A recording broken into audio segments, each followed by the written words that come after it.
Bismillahirrahmanirrahim. Bayanu makna nafsi wa ruhi wal qalbi wal aqli wa ma huwal muradu bihadal asami. Bab yang menerangkan tentang makna nafsu, ruh, hati, akal, dan apa yang dimaksud dengan nama-nama ini. Ya'lam anna hadil asma al-arba'ata tastamilu bihadil abwab. Tahuilah bahwa nama-nama yang 4 ini, nafsu, ruh, qalbu, dan akal, itu yang akan terkandung dalam bab-bab yang akan kita pelajari. Wa yuqillu fi fahulil ulama'i man yahitu bihadil asami wa ikhtilafi ma'aniha wa hududiha wa musammiyatiha. Hanya sedikit ulama-ulama yang paham akan cakupan nama-nama ini dan perbedaan makna-makna dari keempatnya. Jadi bab ini bab sulit, dan salah satu bab yang terhebat di Ihya ini, karena jarang ulama yang mampu menjelaskan antara perbedaan 4 ini, di antara nafsu, ruh, hati, dan akal. Kata Tuan Syekh Imam Ghazali, kami akan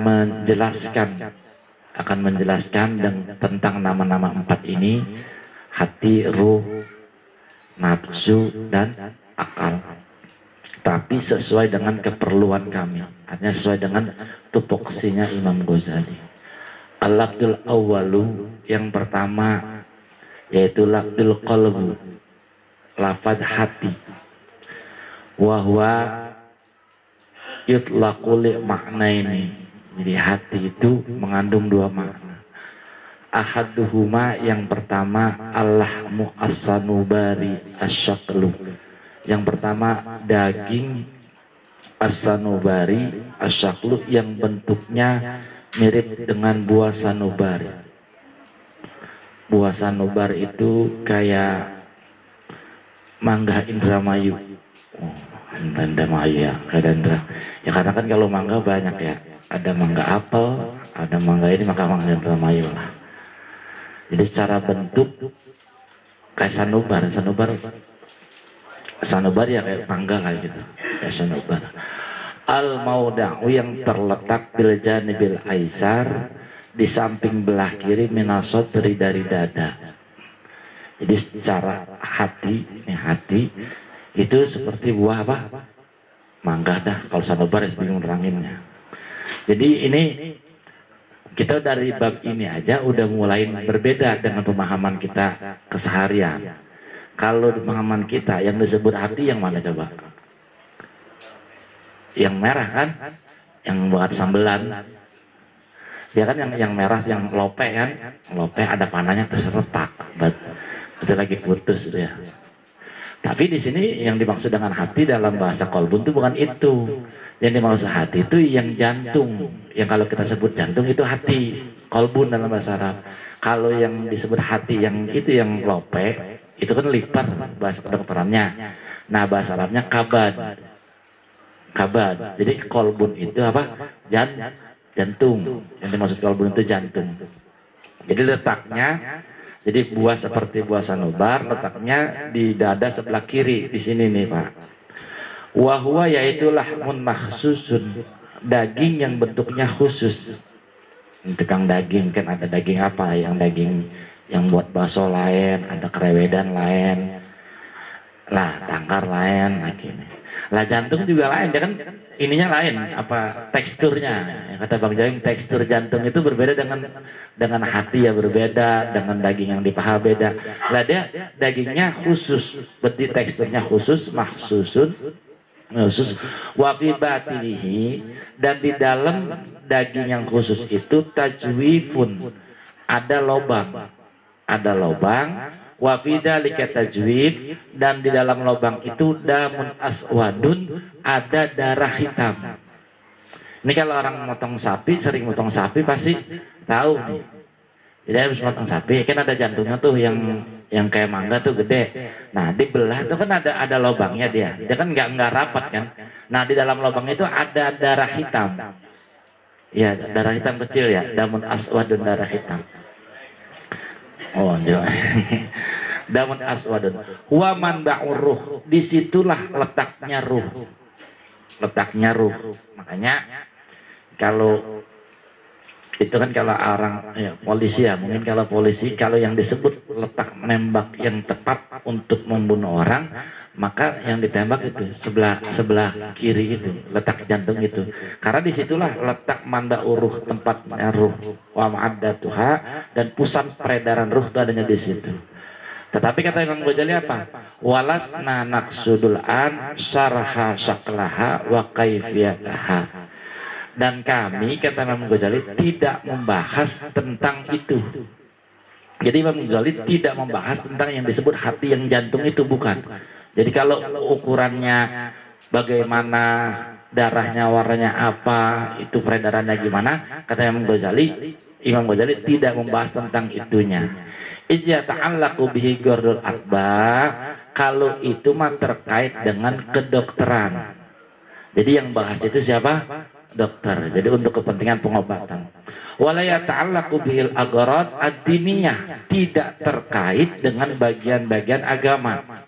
Jadi kalau secara fisiknya jantung yang itu tidak terkait dengan bagian-bagian agama, tapi untuk kepentingan kesehatan.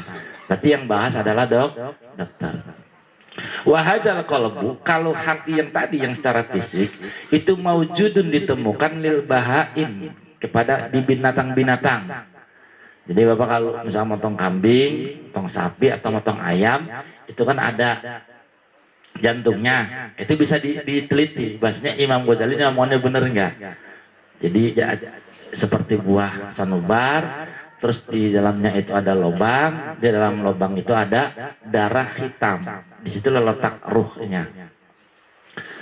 Kalau untuk ukuran bentuknya atau ukuran jasadnya, hati yang seperti itu di hewan juga ada. Bal huwa maujudun lil mayyit, begitu juga ada di dalam mayat. Jadi orang sudah meninggal pun bentuk hati yang secara fisik itu tetap ada.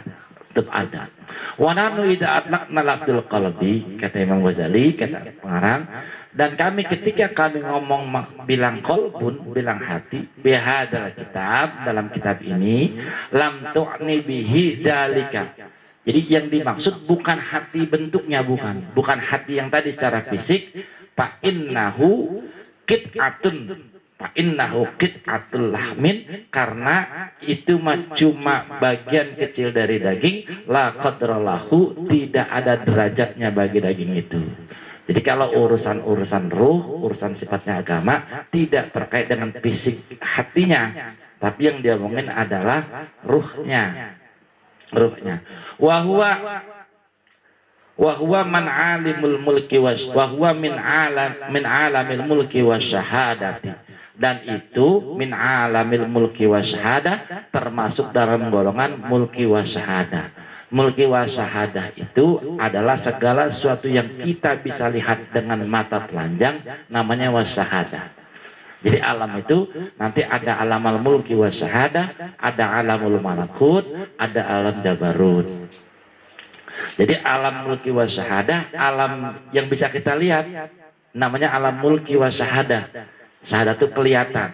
Tapi kalau alam malakut, sesuatu yang tidak bisa kita lihat, tetapi bisa dilihat oleh para malaikat.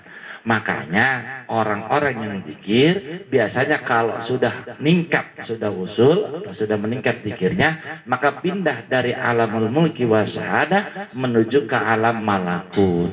Jadi alam malakut itu alam yang bisa disaksikan oleh para malaikat.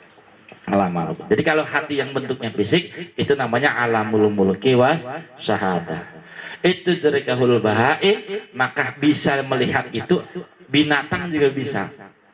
Jadi bukan cuma kita sebagai manusia, binatang juga mampu melihat. Sama, kita bisa melihat jeruk, binatang juga bisa melihat jeruk. Jadi ketika hati yang secara fisik kita bisa melihat, binatang juga bisa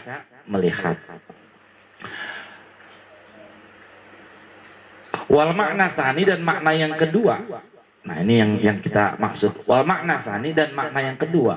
Huwa yang disebut hati, yaitu latifatun robbaniyatun ruhaniyatun. Jadi latifatun sesuatu yang sangat lembut, robbaniyatun yang sifatnya ketuhanan, ruhaniyah yang sifatnya ruhani. Yang ini tidak akan mampu dilihat dengan kasat mata. Jadi hati yang ini tidak bisa dilihat dengan kasat mata. Kenapa? Karena orang pun kita ngelihat orang, itu pasti yang terlihat itu yang jisim tadi. Jadi cakepnya, tingginya, bersihnya, kotornya, semua terlihat dari bentuk syakal itu, bentuk jismi. Tetapi kalau yang sifatnya rohaniyati, robbaniyatun, ruhaniyatun yang latifah, robbaniyah, ruhaniyah, itu tidak mampu dilihat dengan kasat mata. Tidak bisa. Bihadal qalbu al-jismani laha, hati yang sifatnya ruhania itu, sifatnya latifah itu, bihadal qalbi dengan hati yang al-jismani, sifatnya jismani itu ta'allaqun wa tilkal latifah. Tetapi hati yang tadi tidak terlihat itu nyantel kepada sesuatu yang berbentuk tadi. Jadi ruh yang tidak terlihat nyampur di jantung itu. Jadi tempatnya tetap di situ. Tetapi yang dimaksud dengan ruhani bukan bentuknya, tapi ruhnya. Tapi tempat ruhnya adalah di tempat yang jism itu. Sampai sini paham nih? Jadi ruh secara fisiknya tetap di sini. Secara fisiknya yang ini bisa dilihat oleh siapa aja, bahkan oleh hewan. Tapi yang dimaksud dengan ruh, ya, hati yang dimaksud dengan kitab ini adalah yang sifatnya latifah, robbaniyah, ruhaniyah, yang tidak terlihat oleh kasat mata. Tetapi yang sifatnya rohani itu, sifatnya robbani itu, sifatnya latifah itu tetap nyantolnya kepada yang jismani. Tetap nyantolnya kepada yang jismani. Makanya ketika jismaninya rusak, maka ruh itunya juga akan hilang, akan rusak. Tadi ketika orang ditembak ininya, jantungnya, ketika jantungnya pecah, maka orang itu ruhnya yang sifatnya rohani, robbani itu pun akan hilang. Gitu, maksudnya akan hilang, akan terlepas. Gitu. Wahya yang demikian itu hakikatul insan, hakikat manusia. Jadi hakikat manusia itu yang tadi itu latifah, robbaniyah, ruhaniyah. Jadi hakikat manusia itu terlihat nggak aslinya? Tidak terlihat. Jadi aslinya tidak terlihat. Kita ini hanya dikasih bayang-bayang aja dengan bentuk-bentuk gitu. Jadi orang itu kelihatannya nakal, terus kita bisa nisbatkan orang itu nakal. Padahal aslinya orang itu bukan apa yang kelihatan oleh kita, tapi apa yang ada di dalam dadanya. Maksudnya dalam yang ruhaninya itu. Lainnya hakikat manusia itu, kita yang asli itu. Jadi bukan bentuk-bentuk ini. Bentuk-bentuk ini bisa siapa aja. Orang yang sudah mampu di dalam tingkatan yang sifatnya ruhani, maka tidak akan tertipu dengan tampilan. Kalau kita kan sekarang masih melihatnya secara mata. Jadi ngukur orang alim atau tidak lihat dengan pakaiannya. Kalau hidung mancung, gede, tinggi, putih, pakai udeng-udeng, beb. Ya paling dikit hebat wan. Ya masih gitu kan. Karena faktanya kita hanya mampu melihat ke situ, tidak tahu hatinya. Makanya kadang-kadang para wali itu ya sering nyamar-nyamar gitu, sering nyamar-nyamar dengan seperti apa. Karena apa? Karena orang itu terjebak di pandangan-pandangan zahir itu. Layak haikatul insan itu yang sifatnya latifah, robbaniyah, ruhaniyah itu, wa huwa al-mudriku. Dia yang akan menemukan. Al-mudrik itu yang akan menemukan, yang akan mengetahui. Maksudnya mengetahui, menemukan apa? Kalau dia berbuat baik, kan diganjar nih. Kita nih Pak puasa misalkan, apa sholat, kan dijanjikan akan diberi ganjar. Lah yang diganjar itu ya itu tadi ruhani itu. Ruhaninya yang diganjar, bukan fisiknya, bukan. Ruhani kita, ala alimu yang bisa mengetahui, ala arifu yang bisa paham, minal insani dari manusia, wahwal mukhatab, dan hati itulah al mukhatabu yang menerima perintah. Sholat itu diperintahkan kepada orang yang beri, benar ya? Sholat, puasa diperintahkan kepada orang yang beri. Sekarang yang beriman itu hati atau jasad? Hati kan, berarti perintah itu datangnya atau jatuhnya kepada hati. bukan kepada bentuk, bukan kepada bentuk.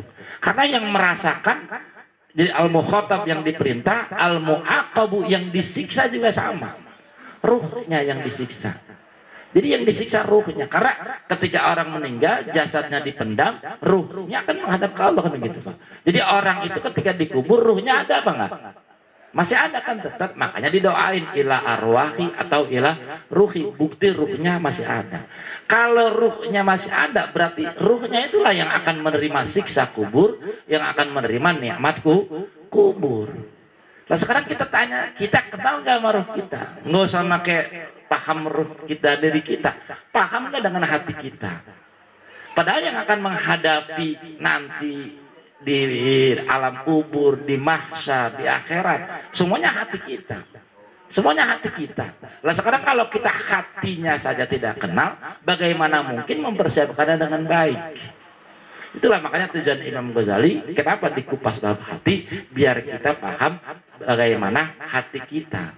Makanya di awal disebutkan, man arafa qalbahu arafa nafsahu, wa man arafa nafsahu faqad arafa rabbahu.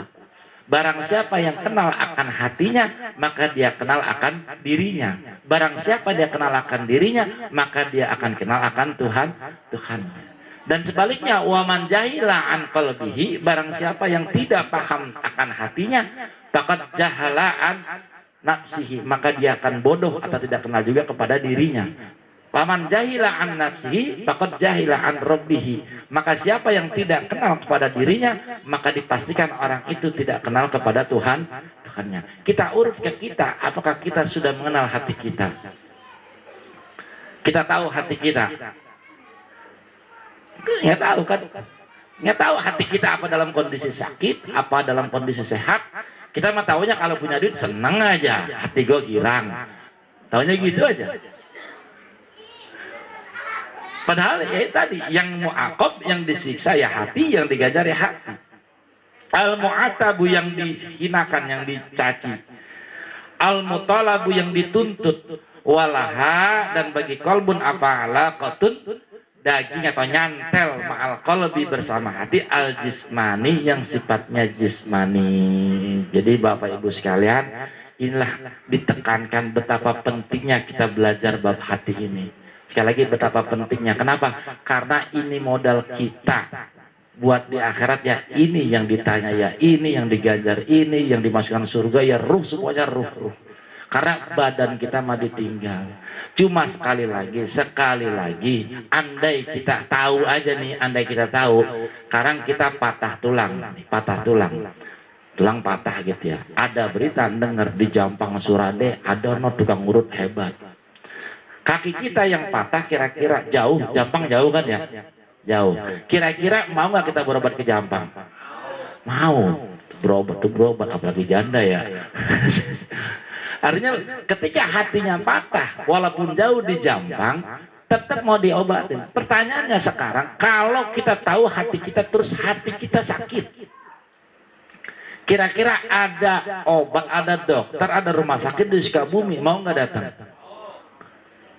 Hah?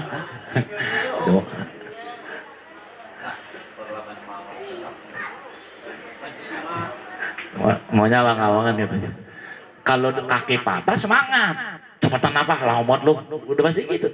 Tapi kalau hati yang sakit, besok aja, ntar aja, bulan depan, tahun depan, gitu. Padahal pentingan hati apa pentingan jasad? Karena kalau jasad hitung-hitungannya gini Pak, saya hitung-hitungan.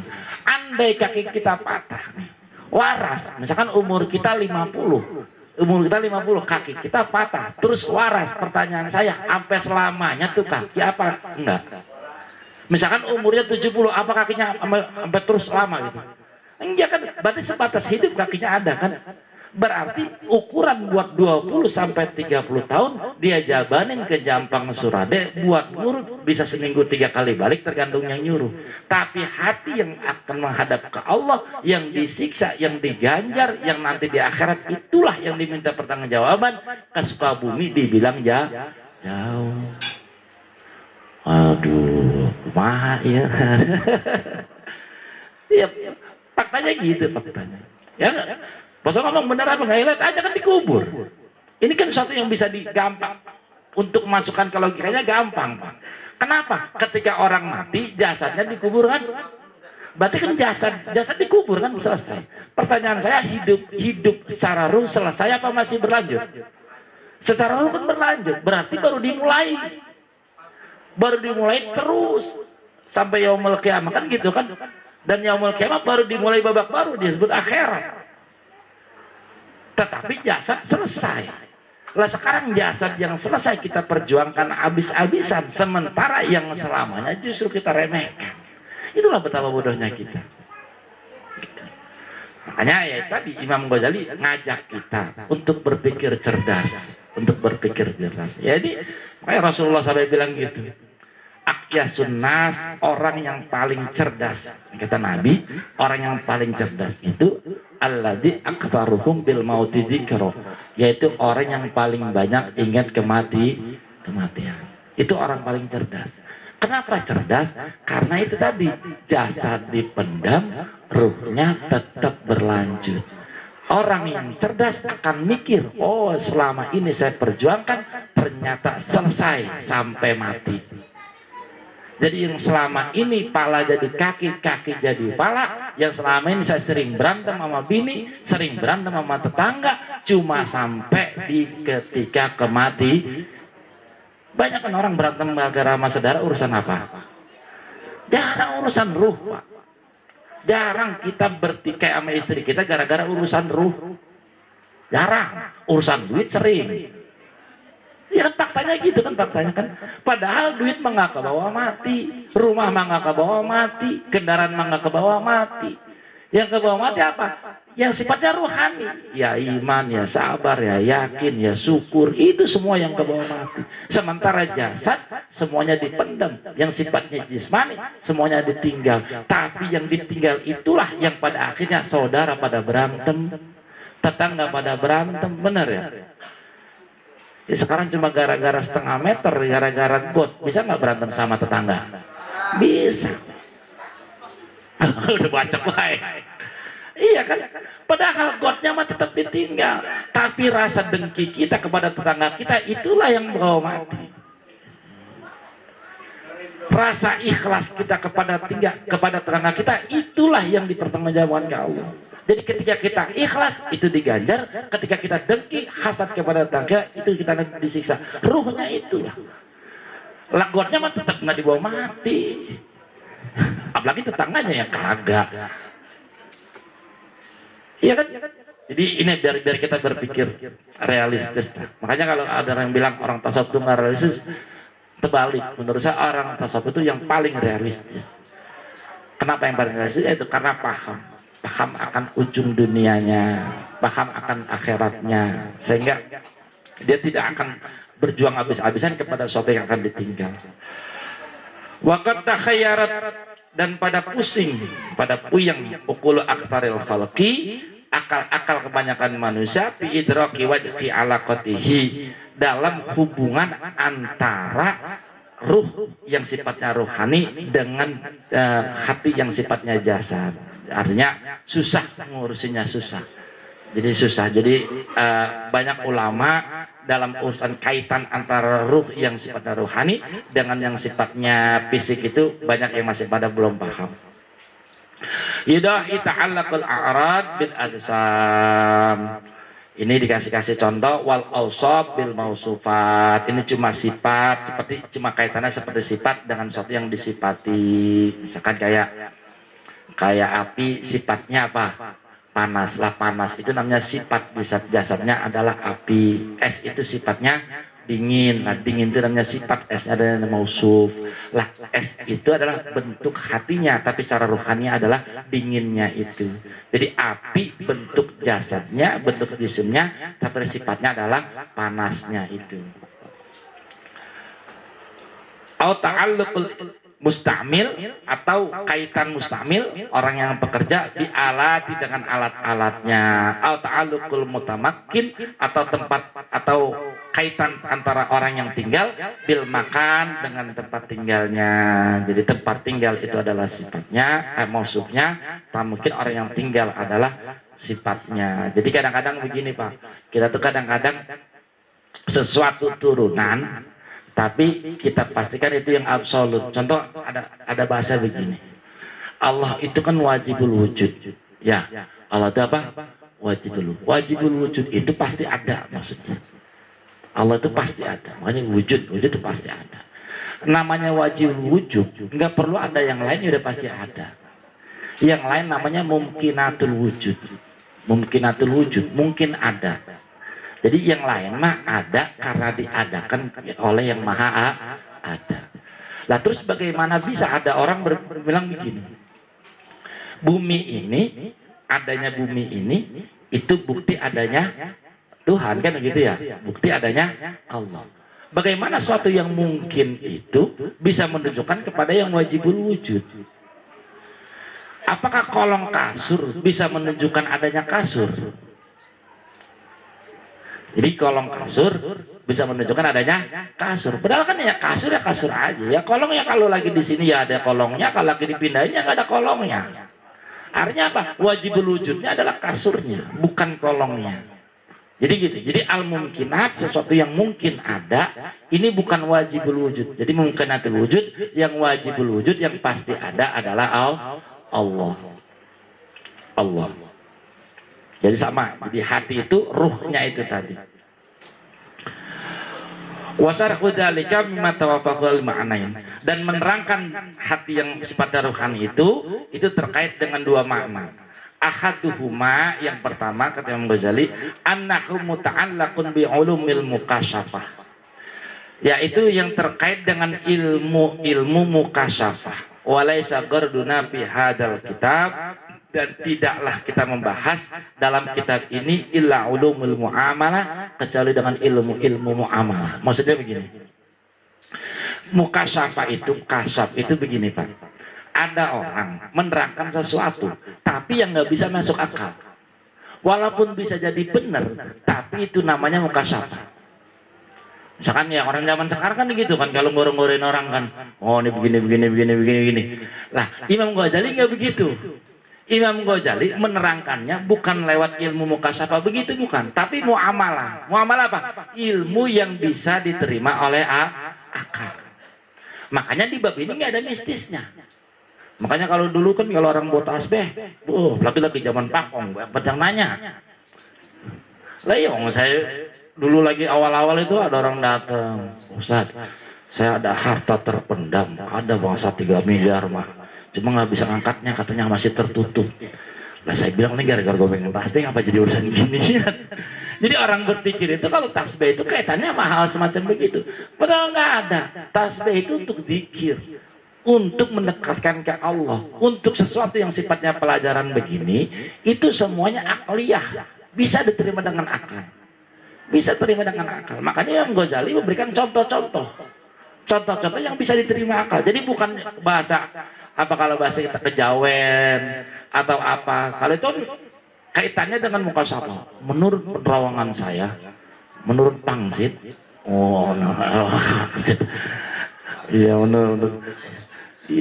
Jadi bukan begitu, bukan. Jadi tetap pakai muamalah. Jadi bukan dari hasil penerawangan, bukan. Jadi jarang kalau dalam bahasa kitab itu menurut hasil ini, tapi tetap menurut hasil penelitian. Jadi berhasil. Makanya di sini bahasanya bukan lewat jalur mukasyafah, tapi lewat jalur muamalah. Jadi muamalah itu perbuatan-perbuatan orang, terus diteliti. Oh kalau orang begini berarti hatinya begini, kalau orang begini hatinya begini. Itu diteliti begitu. Jadi bukannya lewat perlu menurut tatapan mata saya. Wow, nggak kayak begitu. Enggak. Jadi benar-benar masuk akal. Wasani, dan yang kedua, anna tahqiquhu istad'a isya isriruh wa dzalika mimma. Nah, anna tahqiquhu, bahwa sungguhnya tahqiqnya atau pembenarannya itu istad'a isya isriruh akan mengandung membuka rahasia-rahasia ruh. Ini pertanyaannya gini Pak, berarti kalau begitu Imam Ghazali membuka rahasia ruh, katanya membuka rahasia-rahasia ruh. Oh enggak begitu. Kenapa saya bilang bahasa ada orang pertanyakan membuka rahasia ruh? Karena yang disebut dengan dat atau hakikat ruhnya itu juga nggak diomongin di sini. Jadi enggak mentang-mentang ngomongin hati, ngomongin ruh tuh membongkar semua tentang hakikat ruh, enggak. Itu namanya ifsau sirri. Namanya membuka rahasia. Jadi ada kode etiknya juga. Jadi nggak boleh ifsau sirri. Kenapa nggak boleh? Karena yang begini ini Nabi juga nggak ngomongin. Nabi juga nggak ngomongin. Wadzalika mimma lam yatakallam bihi Rasulullah sallallahu alaihi wasallam, dan yang demikian itu ngomongin tentang hakikat ruh, tentang zatnya ruh, itu Nabi juga tidak ngomongin. Kenapa tidak ngomongin? Karena Nabi pernah ditanya, kan gitu. Jadi apa pernah dikatakan di dalam Al-Qur'an dijelaskan, kalau ada yang menanya kepada engkau tentang ruh, kan gitu. Kuliruh min amri Rabbi. Kuliruh, katakanlah ruh itu min amri Rabbi, urusan Tuhanmu. Ya Tuhanku maksudnya Allah. Artinya yang dibahas di sini bukan tentang zatnya ruh, bukan tentang hakikatnya ruh, tapi sifat-sifatnya ruh. Jadi sifat-sifatnya hati. Jadi kalau hati yang selamat tuh begini, hati yang rusak tuh begini, hati yang sakit tuh begini. Jadi bukan zat atau hakikatnya hati. Karena kalau hakikatnya hati, itu Rasulullah juga tidak membicarakan. Karena Allah berfirman gitu, kalau ada hambaku yang bertanya kepada engkau tentang ruh, kulir ruhu min amri Rabbi. Katakan ruh itu min amri Rabbi, itu menjadi urusan Tuhanku. Fala saligoirihi ayatakalam bihi, dan kami kata Imam Ghazali tidak membicarakan tentang hakikatnya atau zatnya.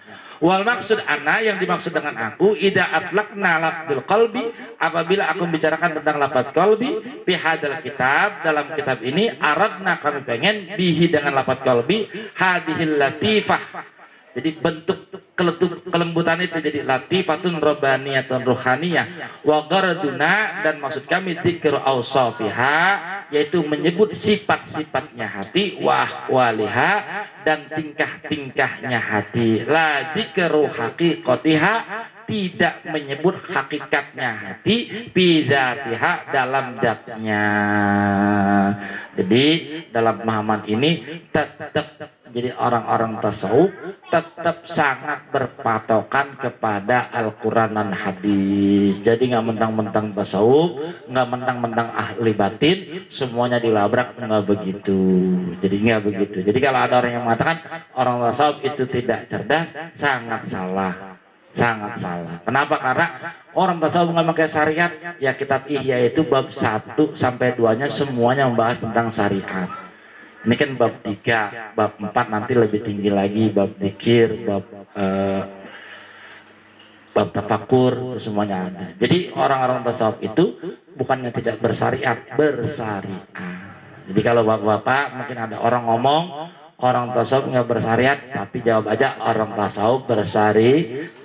Cuma syariatnya tidak mesti sama dengan kita. Jadi syariat itu banyak. Mazhab yang kita kenal aja berapa? 4. Itu aja beda-beda. Padahal mazhab itu bukan cuma 4. Jadi mazhab itu banyak. Dan nanti di sini akan diterangkan tentang mazhab, tentang taklid, apa semua diterangkan. Wa ilmu muamalati yaftaqiru ila ma'rifati sifatiha, dan ilmu muamalah tadi kebalikan mukasyafah itu yaftaqiru membutuhkan ila ma'rifati sifatiha, akan untuk mengetahui sifat-sifatnya hati, wahwaliha, dan tingkah-tingkahnya hati, wala yaftaqiru ila dzikri haqiqatiha, dan tidak membutuhkan untuk menyebutkan hakikatnya dari hati. Jadi ini hati. Jadi baru itu hati yang pertama, yang kedua walak dutani ar-ruh, yang kedua ruh. Tapi nanti kesimpulannya hati, ruh, nafsu, akal itu sama. Nanti kesimpulannya begitu. Tapi ini dikupas kecenderungannya aja. Dan yang kedua lafdzur ruh. Yang dimaksud dengan ruh. Wa huwa aidon, dan ruh juga begitu pula, yatlaqu bi ma yata'allaqu bi jinsin gorduna li makna ini. Begitu juga ruh kalau terkait dengan jenis atau dengan bentuknya sama yang tadi. Jadi ruh itu yang tadi itu, yang di tempat darah yang hitam itu. Kalau bahasa kita ruh itu nyawa. Ya nyawa. Kalau bahasa Jawanya apa? Sukmo ya. Ya sukmo ya, sukmo. Aji sukmo. ya, sukma. Itu juga ada dua makna. Ahaduha jinsun latifun. Yang pertama, jinsun latifun, jenis latifun yang sangat lembut, manbahu tajwibul qalbi, tempatnya di bolongan hati yang tadi, al jismani, sifatnya jismani, payan syiru wasatil uruqi wa dawaribu ila sa'ir alzail badan.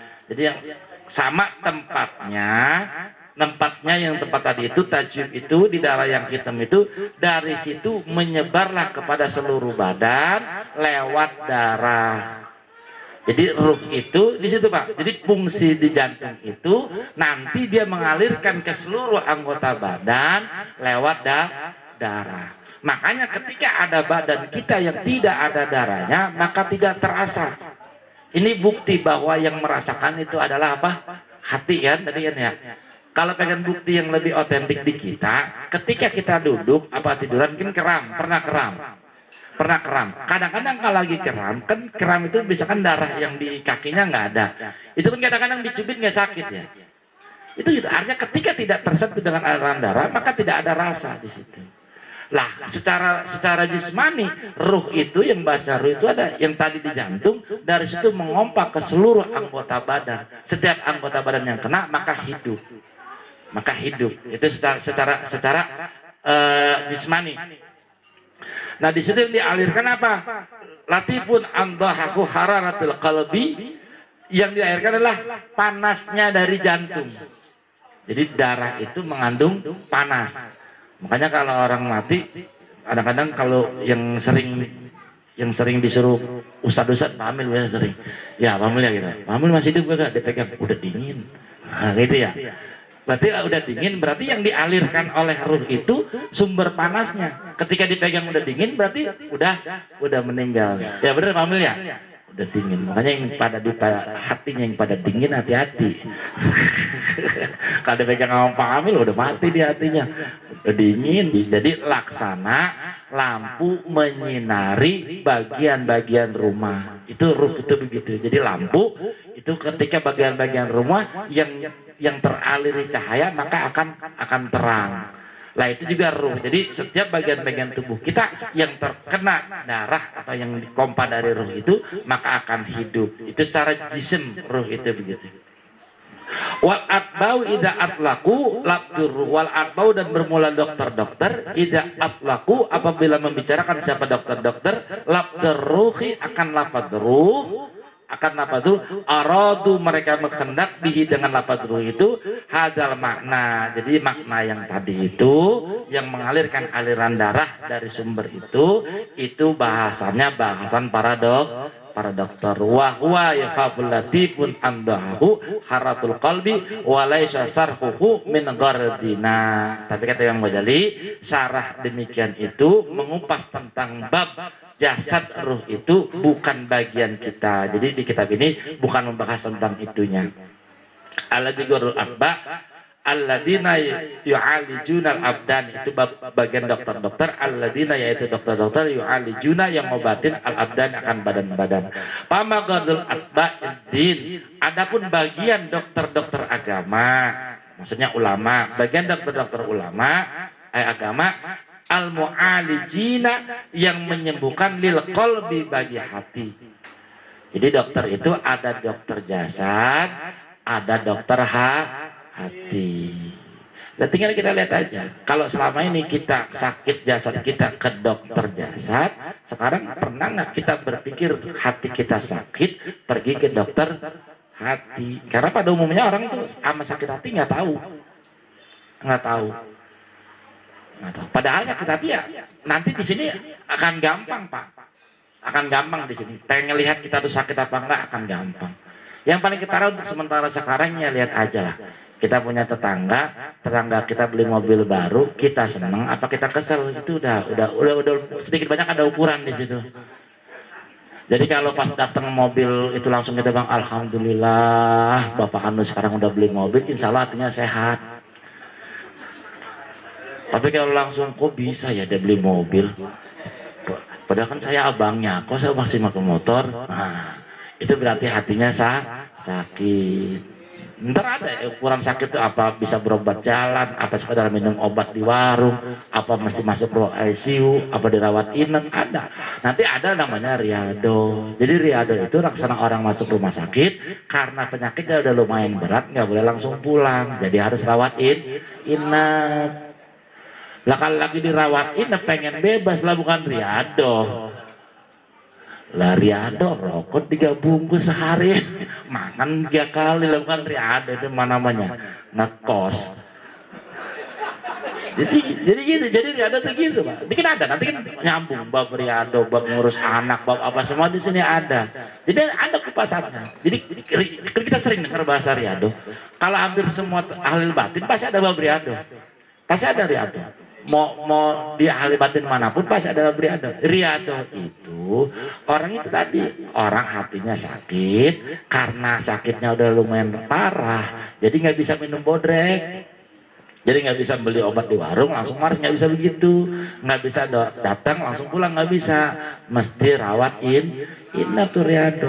Makanya nanti dokter ngomong nih berapa hari, kira-kira berapa hari dok? Seminggu dah kan gitu ya. Kalau katakan berapa hari? 40, coba 40 hari dulu, apa 20. Tapi misalkan udah 40 hari kok 40 hari udah pulang, nggak tergantung dokternya. Lah kan ada orang di rumah sakit gitu Pak ya, kita dibilang berapa hari nih, kayak mas saya kadang-kadang 10 hari, lah udah 14 hari orang boleh pulang. Kadang-kadang ada yang ketika 10 hari, 7 hari udah boleh pulang. Sama di bab ini juga begitu. Di bab ini juga begitu. Ada orang riado disuruh 20 hari, baru 10 hari udah disuruh pulang, ada udah waras dia karena dia menjalani dengan baik. Ada yang disuruh 40 hari sampai 4 bulan ada. Emang apa? Kagak waras. Biasanya kalau nggak waras pasiennya bandel. Disuruh jangan makan mulu, disuruh jangan banyak tidur mulu. Itu kan, makanya kalau pasiennya bandel sembuhnya lama. Ini riado udah kayak PPKM panjang-panjang mulu, 40 hari, 20 hari, 40 hari, ya karena gitu. Dan itu terukur, nanti di sini diterangkan riado itu berapa harinya, nanti sembuhnya gimana, itu sama. Terutama yang paling gampang itu yang riado itu, hasil riado itu amat dunia, hasil riado itu kan ada. Hasil riado di bab ini nanti itu. Hasil dari riado, innahu la yatamatta'u, tidak merasa senang. Nih, kalau hasil riadoh yang benar waras, kalau udah waras, tidak merasa senang dengan apa yang di dunia kecuali sekedar darurat. Kita bahasa gini, wa hasul riadoh la yatamatta'un nafsu bima la yujadu fil qabri illa biqadri darurah. Itu hasil riadoh. Jadi kalau Bapak dari sini ada yang riadoh, misalkan 20 hari, pengen tahu hasilnya ini. Standar hasil riadoh itu. Wa hasil riadoh la yatamatta'in nafsu bima la yujadu fil qabri illa biqadri darurah. Tidak menjadi senang nafsunya dengan segala sesuatu yang tidak ditemukan di dalam kubur kecuali sekedar darurat. Abu Riado masih demen sama kendaraan, masih demen sama rumah, masih demen sama sesuatu yang tidak ada dalam kubur, berarti belum sembuh. Masih senang sama mobil ada nggak di kuburan? Nggak ada, kagak muat. Ya, mobil nggak ada, rumah nggak ada, makanan nggak ada. Lah nafsu orang riado udah nggak di situ, udah nggak senang kecuali darurat. Makanya segala sesuatu kalau pengen di dunia yang darurat. Saudara begini Pak, ya Allah saya kalau nggak punya pajero report ya Allah, nggak bisa ngaji ya Allah, gitu darurat kok pajero. Ya Allah saya kalau makannya nggak pakai rendang sakit ya Allah. Jadi darurat, jadi biqadri darurat. Kayak gitu. Jadi terukur Pak. Jadi sakitnya terukur, sampai sembuhnya juga terukur. Tapi nanti ke depan. Jadi ini kita pengenalan dulu. Dan yang penting pengenalan bahwa di dalam tubuh kita yang asli itu adalah hati. Intinya itu aja dulu. Intinya itu dulu. Karena itulah yang akan disiksa, itulah yang akan diberikan pahala, itulah yang akan merasa senang. Itu yang merasa senang itu. Nah sekarang ada pertanyaan begini, Ustaz. Ada orang misalkan nonton orkes, dia nonton orkes, dia nonton orkes, saya nyanyi misalkan videonya cakep, terus dia ngomong, hati saya senang banget kayaknya, girang banget saya ingat video dia nyanyi. Apa yang dimaksud hati yang di sini itu? Atau misalkan begini, pokoknya hati saya belum puas kalau orang itu belum mati. Kadang-kadang orang kita begitu ya, saking keselnya pokoknya aku belum puas kalau dia belum mati, kadang-kadang begitu. Apa yang dimaksud hati itu? Bukan. Jadi hati bukan yang di situ. Makanya yang sifatnya rubaniyah. Jadi ada rubaniyah itu apa? Senangnya yang bau-bau dengan ketuhanan. Jadi apa bau-bau perintah dari Allah itu senang hati. Misalkan saya pokoknya kalau seharian kalau belum 3 juz kayaknya belum tenang hati. Pokoknya kalau semalaman saya zikir belum 5 jam belum mantap, belum puas hati. Itu baru rubaniyah, itu hati yang benar. Gitu makanya. Oh, bukan hati-hati. Ntar ada bagian-bagiannya. Hati, nafsu, akal, ruh, itu ada bagian-bagiannya gimana. Makanya oleh karena itu Bapak Ibu sekalian, kenapa bab ini jadi penting? Kita harus belajar bab ini. Yaitu tadi jangan sampai kita sama diri kita aja nggak kenal. Gitu. Bagaimana mau kenal Tuhan kita? Kalau udah nggak kenal Tuhan kita, wa man kana fi hadhihi dari a'ma wa huwa fil akhirati a'ma. Barang siapa yang di dunianya tidak kenal Allah, di akhiratnya nggak kenal Allah. Naudzubillah summa naudzubillah. Jadi nikmat akhirat kita bisa rasakan di dunia. Kenal Allah kita bisa rasakan di dunia, kenikmatan yang ada di kubur pun kita bisa rasakan di dunia. Mudah-mudahan Allah bukakan hati kita untuk gampang dan menerima bab ini. Al-Fatihah.